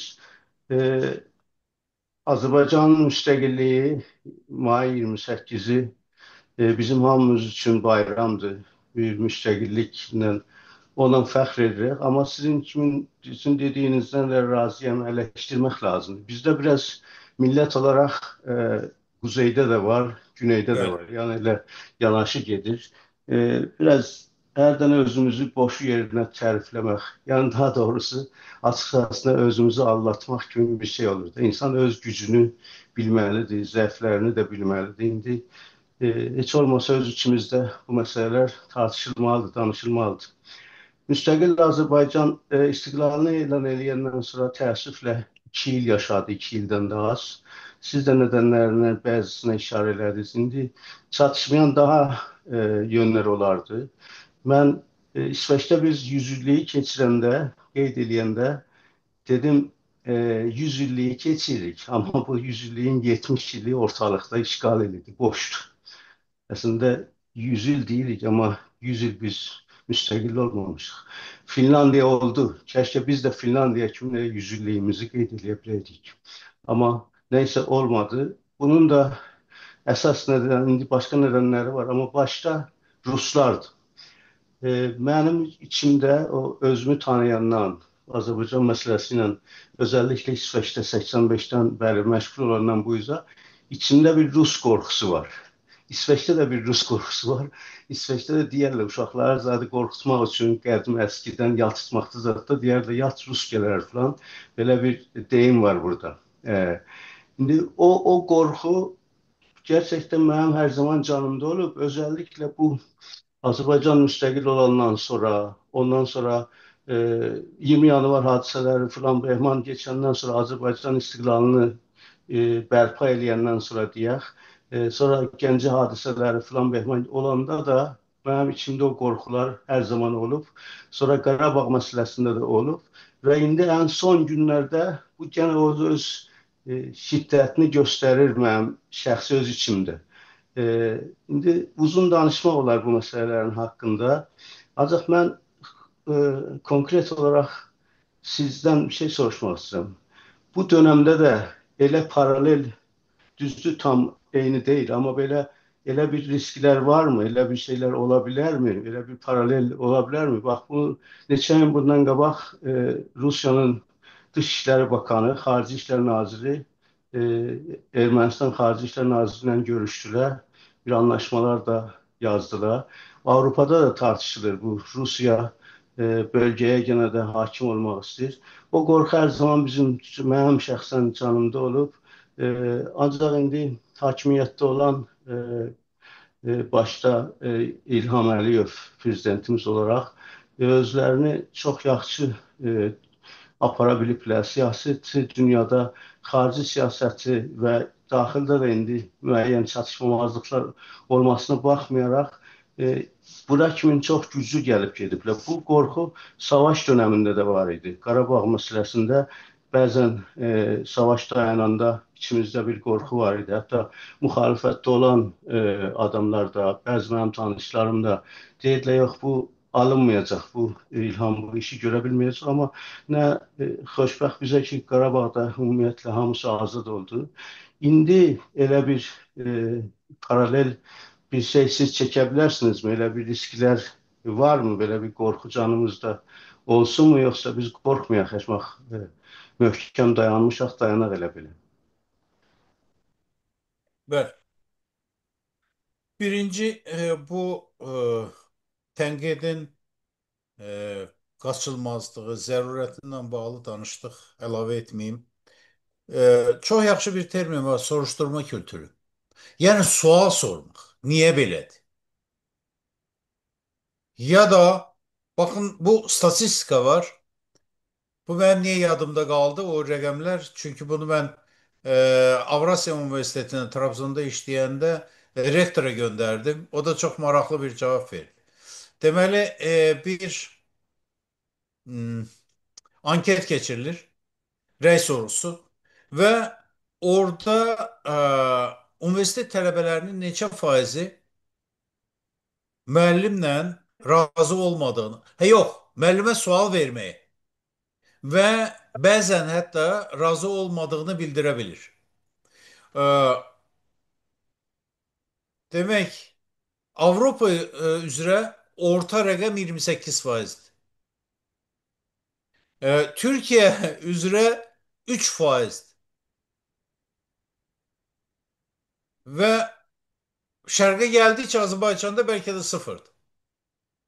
Ben bunu təcrübədə də həm də yoxlamışdım. Amerika'da ben bir ders demişim. Birden dedim ki özde master tələbələrdi, yaşlı adamlardı, yaşlı başlı adamlardı. Dedim ki birine ben hak etmediği yüksek bal versem sizin münasibətiniz ne olur? Ola baxdılar bir-birinə sonra mənə dedilər ki bu mümkün değil. Necə yəni? Niyə? Filan. Şirədilər üstüme. Türkiye'de soruştum. Türkiye'de aynı sualı soruştum. Valla Türkiye'de dediler hocam siz bilirsiniz. Bunu ele ders dediğim üniversitelerde sordum. Siz bilirsiniz. O sizin ihtiyarınızdadır. Azerbaycan'da soruştum. Azerbaycan'da değil ki benim bunu niye soruşursunuz ki? Bu o size bağlı mesele. Bizim ne işimize? Bak böyle bir şey var. Soruşturma kültürü yoksa, soruşabilmirsə onda rəiyyətdir. Vətəndaş deyil. Vətəndaş soruşmalıdır. Tarixə münasibət də belə olmalıdır. Bence. Bu daha önemlidir. Bunu diyeyim. Qarabağ meselesi şükür hərbi yolla həll olundu. Ama siyasi həlli hələ gerçəkləşməyib. Nə mənada? İzah edeyim. Siyasi həlli demək Paşinyan dedi ki bizim Qarabağ derdimiz yoktu artık. Eyvallah. Ne güzel. Hatta onu da diyeyim. 1915-ci il məsələsini Ruslar bizə təhmil elədilər. Bizə e, bu zorla qəbul elətdilər deməyi də belə e, valla möcüzədir. Möcüzədir. Sadəcə olaraq bizim həyatımızda olduğu üçün günlük iş kimi baxırıq o işə. Erməninin lideri çıxsın desin ki 15-ci il bizə sırınmış bir məsələdir. Yadınıza gəlirmi 97-ci ildə Terpetrosyan bir məqalə yazmışdı. Ona işarə eləyirdi. Bizim də səhvlərimiz ola bilər. Bizim o Güneylər də atdılar eşiyə. Getdi. İndi həmin məsələ qayıda bilərmi? Səttar bəy özünü övmək olmasın. 2022'de o jurnalist soruşur. Siz nece bilirsiniz bu təlimlər filan keçirilirdi de bu Ukrayna'nın sərhəddində e, bu Putin girə bilər mi? Əksəriyyət deyirdi ki girə bilməz. Mən dedim girər. Rusiyanın tarixi də, siyasi kültürü də filan hamısı buna müsaitdir. Və girdi. İndi Qarabağla bağlı geri qayıda bilər mi? Əlbəttə qayıda bilər. Bir de bir mesele var. İhtimal 10% olsa bile göz ardı etmek cahilliktir. Hatta məsuliyyətsizlikdir. O da olsun devletin başında olan bir partiya, şəxs, grup. Hatta 10% olsa bile. Niye olmasın ki? Rusiyanın ona potansiyeli var və əslində qalanda mənə elə gəlir ki, Paşinyan Moskvaya getməsi də. Sonra o xoş rəqslik deyirlər də güneydə, eləmi? Xoş rəqslik eləməsi də son zamanlar, Lavrovun gəlməsi də filan da o perspektivdən qorxudur. Rusiya savaşı bitirib ətrafında öz mövqelərini möhkəmlətməyə çalışacaq. Ona görə bu mənim naçizane bir istəyimdir, arzumdur və tarixdən gələn aldığım bir dərsdir. Biz yanlış deyirik erməni kimdir ki? Asarıq, kəsərik, filan eləyərik. 87, 88-də də elə belə deyirdik. Türkiye getmişdim, bir gün mənə dedilər ki 90-cı il idi deyəsən. Şimdi Ermənistan nədir ki Beyoğlu bələdiyyəsindən daha az əhalisi var filan. Basıb keçərik. 30 neçə il bizi rəzil günə qoydu. Mən utanırdım, xəcalət çəkirdim. Necə yəni erməni kimdir ki? Erməni bizim üçün mənfi mənada çox önemli bir faktordur. Və onu belə deyək, zəhərli dişini çəkmək lazım. Bir tərəfdə 90 milyonluq Türkiye, bir tərəfdə 10 milyonluq Azərbaycan. Bugün mənim bir dostum deyir ki, nə deyirsiniz, indi nefti də olar belə. Mən də cavabında yazdım ki, neft falan vermir. Gazı indi Rusya gazının əvəzində Türkmenistan qaz almaq istəyirlər. Azərbaycan satsın da, özünə bağlasın da, kranı əlində saxlasın, lazım gələndə kəssin kranı və içinə girsin. Bu düşməni məhv eləməyin iki yolu var. Fiziki cəhətdən ya məhv eləyirsən, elə mi? Girirsən elə için, yəni qılıncını çəkirsən, öldürürsən. Ona gücün çatmayanda başka o kadar yollar var ki. Özüne bağlıysan. Yani karşına almırsan yanına alırsın. O Bəli, çetindir çox mi? sağ olun Nəsib Çetin müəllim. işte. En azından Saadet xanım son cümlemi deyəcəm. Buyurun. En azından psixoloji cəhətdən onu qəbul eləmək çətindir. Ama biz psixologiyamızı yenməliyik. Gerçəkçi olmalıyıq və onu Türkiye-Azerbaycan ittifakında eritmeliyiz içimizde. Benim görüşüm budur Səttar Bey. Teşekkür ederim bu suala göre. Ben Saadet Xanım. Görüşlərinizi paylaşdığınız üçün dərin təşəkkür edirəm Nəsib müəllim. 3 saata yaxındır oturmuşuq, 3 saatdır demək olar. Sonuçlamaq üçün, burada yuvarlamaq üçün mən bir özümün sualımı vermək istəyirəm. Bir düşünürəm, gerçəkdən düşünürəm. Siz də mən də oyatdınız bu sualı. Avropa öğrencisi ile, Avropa auditoriyasıyla ve Türkiye-Azerbaycan auditoriyasının ne hazırlıklı olduğunu, mentalitetini, mövqeyisini göstərdiniz. Bu məni də çox zaman düşündürür, istər öğretmen olarak, istər vətəndaş olarak. O yüzden mən burada tarix okudum. Tarixçi değilim, estağfurullah, ama tarix okudum. Ve sırf Azərbaycan meselesini burada normal qaldırabilmək üçün, işləmək üçün sosioloji oxudum. Və heç bir öyrətmənim öz fikrini söyləmədi. Yəni nə? Mənim demək istədiyim odur ki, mənim demək istədiyim bizdə Azərbaycanda bir tarixçi ilə bax belə ə, görüşəndə ondan bir siyasi həllər soruşurlar, siyasi analitik kimi ondan cavablar istəyirlər. Mənim yanlışım varsa lütfən məni düzəldin. Mənim üçün tarixçi olmaq, o dövrün tarixini yaxşı bildiyi üçün, həmin şəraitini bizə anlatmaq üçün böyük bir ustaddır. Siyasi gələcəyi isə göstərmək.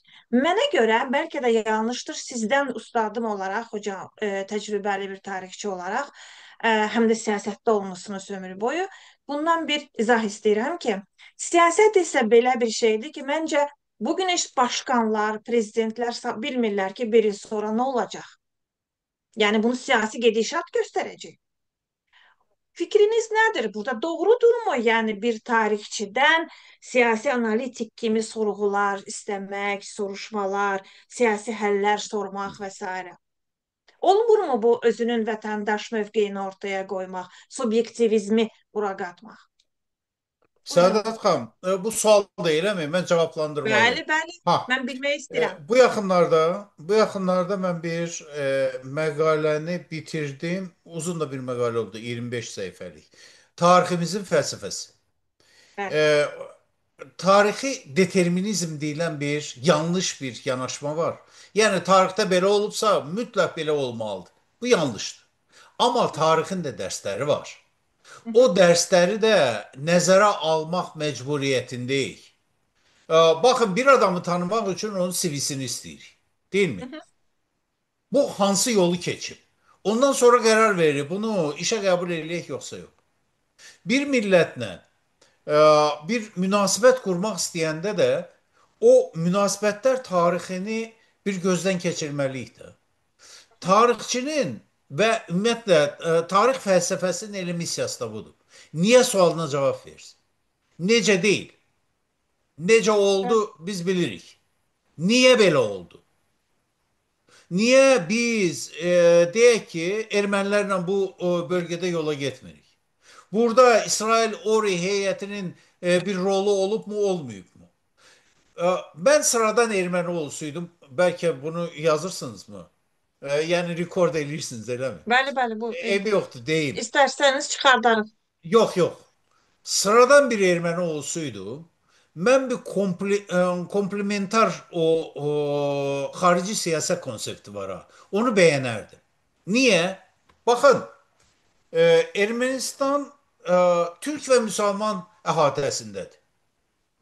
Hətta şimalında belə Borçalı ilə sərhəddə deyilmi? Şərqi, cənubu, qərbi, şimalı. Və məntiqli olaraq bu əhatədə nəfəs almaq üçün, özünü qorumaq üçün xaricdən bir dəstək istəyirəm. İstəyəcəm. Çünki özümün də sayım azdır.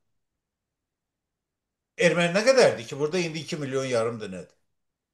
Ona görə Paşinyan özünü öldürür, gedir Makronla danışır, o birisindən danışır, bu birisindən. Eyni tez istərdi. İsrail Ori'nin 17. əsrin sonunda Avropa knyazlarına, sonra da gəlib Pyotr'la görüşür. O söylediği fikir eynidir. Bizi boğurlar, əzirlər. Ne olar bu Hristiyan xalqına yardım eləyin, yardım əlinizi göstərin. Bak, Qarabağ məsələsindən bağlı dramatik inkişaf bu yöndə də gedə bilər. Özünü öldürür ha. Deyir ki, bize yardım eləyin. Bunlar da ya İslam, üzr istəyirəm, Hristiyan həmrəyliyi baxımından, ya da geopolitik maraqlarından bura həvəs göstərirlər. Niyə göstərməsinlər? Fransa tək elə ən azından Fransız liderləri üçün orada erməni lobbisinin o səsini qazanmaq böyük bir şeydir. Onun anası erməni oldu, olmadı. Ermənistana maraq göstərməlidir. Rusiya ermənini bəsləyib. Son 300 ildə ermənini bəsləyib. Niyə bu kapitalı, yəni yetişdirib, erməni dövləti qurub, filan eləyib, hə? Niyə o Paşinyana görə əl çəksin bundan? Yox. Lavrovu göndərir, deyir ki, alınız olsun, bizdən uzaqlaşmayın. Bu da deyir ki, mən səndən uzaqlaşmıram, amma izin ver, həm də qərblə ol. Komplementar elə budur da. Hə, bu anlamda tarix bizim işimizə yarayırmı? Məncə yarayır. Tarixi təcrübə böyük şeydir. Amma onu da mütləqləşdirmək olmaz. Zamanla dəyişir. Bəli, Bu qədər. bəli. Çox təşəkkür edirik Nəsib müəllim. Bizim proqramımız bitməlidir şimdi. İndi mən sizdən bir son söz olaraq özünüzün yuvarlamanızı, özünüzün özətləmənizi istərdim və xalqa arzu istəyinizi bir yol göstəricisi kimi, aydın kimi nə demək Estağfurullah, nə istərdiniz? demək? Bununla da bitirək. Və bir daha Qobustan Azərbaycan Aydınlar Ocağı adından və İsveç Camiyesi adından, Azərbaycanlı Camiyesi adından şəxsən sizi və sizin simanızda bütün Türk millətini, Azərbaycan Türk millətini təbrik edirəm. Bağımsızlığımız əbədi Eyvallah. olsun. Dövlətçiliyimiz hər zaman günü-gündən qüdrətlənsin və Azərbaycan özünün sözünü deyən dünya arenasında güclü, şərəfli bir dövlət olsun. Buyurun Nəsib müəllim, siz bağlayın. Səadət xanım, öncə mən təşəkkür eləməliyəm sizdən, sizin cəmiyyətinizdən və bu, bu toplantıda iştirak edənlərdən və bizi səbirlə dinləyənlərdən sağ olsunlar, var olsunlar. Və 28 may mövzusu yalnız bayram mövzusu deyil. Eyni zamanda məncə bir zamanlar Sovet dövrünün bir yaxşı termini var idi, indi ağlıma gəlmir. Dərk eləmək dövrüdür. Ha. Və hər dəfə 28 may mövzusuna gəldikdə biz yeni şeylər kəşf edəcəyik. Azərbaycan Demokratik Cumhuriyyəti mövzusu bir təcrübə məktəbidir. Niyə belə oldu? Niyə biz bax o qürur yerimiz bizi həyəcanlandıran o hadisədən sonra o dramanı yaşadıq. Və bu arada nələr elədik, nələr eləyə bilmədik. Bunlar hamısı təhlil olunmalıdır və olunacaq. Mən təşəkkür edirəm. Bu qədər uzandı. Bundan artıq da uzatmayaq. Sağ olun, var olun. Mən əgər başqa sizin o tələbiniz, əmriniz olsa hazırım. Sağ olun. Çox minnətdarıq Nəsib müəllim. Çox minnətdarıq. Dəyərli vaxtınızı ayırıb bizimlə görüşə gəldiyiniz üçün çox mütəşəkkiririk. Və Nəsib müəllimlə müzakirə etmək istəyənlər, mən bilirəm ki, ona WhatsApp-la da, e-maillə də, sosial media ilə də ulaşa bilərlər. İstədikləri qədər müzakirələrini davam edə bilərlər. Mən bununla da toplantımızı bağlı elan edirəm. Çox sağ olun. Bütün qatılanlar, zamanını ayıranlar çox sağ olsunlar. Bir vətəndaş mənəvi borcunuzu burada göstərdiniz və təşəkkür edirəm. Hər zaman və bizim bu yazımızı da rekord elədik, yayacağıq sosial mediada. Siz də yardımcı olun ki, Cumhuriyyət quruculuğu, milli düşüncənin inkişafı və ümummilli məsələlərimizə baxışı yönündə fikirlərin yayılması üçün bu videonu yayasınız. Çox sağ olun, var olun, bağlayaq.